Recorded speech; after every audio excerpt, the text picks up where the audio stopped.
સુરતમાં મોટી સંખ્યામાં યુપી બિહારના લોકો વસવાસ કરીને રોજગારી મેળવી રહ્યા છે, ત્યારે હોળીના તહેવાર પર મોટી સંખ્યામાં લોકો પોતાના માદરે વતન જતા હોય છે।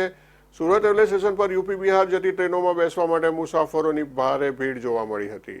હોળી ધૂળેટીના પર્વને હવે ગણતરીના કલાકો બાકી રહ્યા છે, ત્યારે સુરતથી વતન જવા માટે રેલવે સ્ટેશન પર મુસાફરોની ભારે ભીડ જોવા મળી રહી છે। બીજી તરફ સ્ટેશન પર કોઈ અફરાતફરી ન સર્જાય એ માટે રેલવે સ્ટેશન પર પોલીસ દ્વારા બંદોબસ્ત ગોઠવી દેવામાં આવ્યો છે।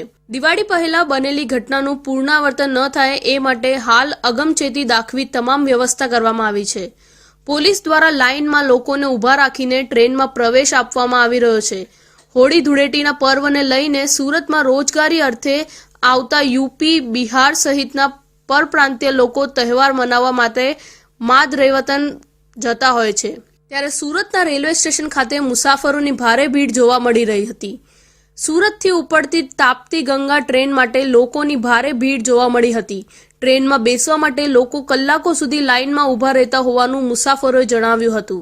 मैंने हम लोग डायरेक्ट गाड़ी में मतलब भागलपुर ही उतरेंगे तो इधर मतलब बदली करना पड़ता है ना, इसलिए और दिक्कत होता है, इसीलिए मतलब हम लोग डायरेक्ट गाड़ी से जाते हैं। हम लोग गुजरात आकर के मजदूरी करते हैं और ट्रेन में जाने में बहुत कष्ट होता है।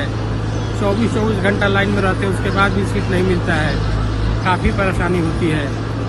इसलिए मोदी जी से, प्रधानमंत्री जी से निवेदन है कि भागलपुर के लिए सूरत से डेली ट्रेन देने का कृपा करें।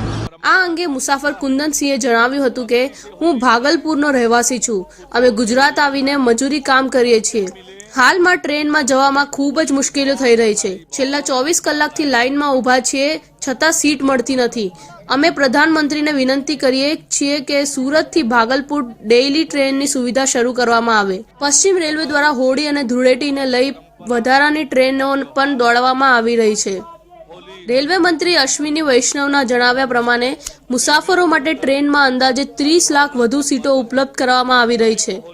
એ માટે 571 હોળી ટ્રેન સહિત 198 વિશેષ ટ્રેનો ચલાવવામાં આવી રહી છે।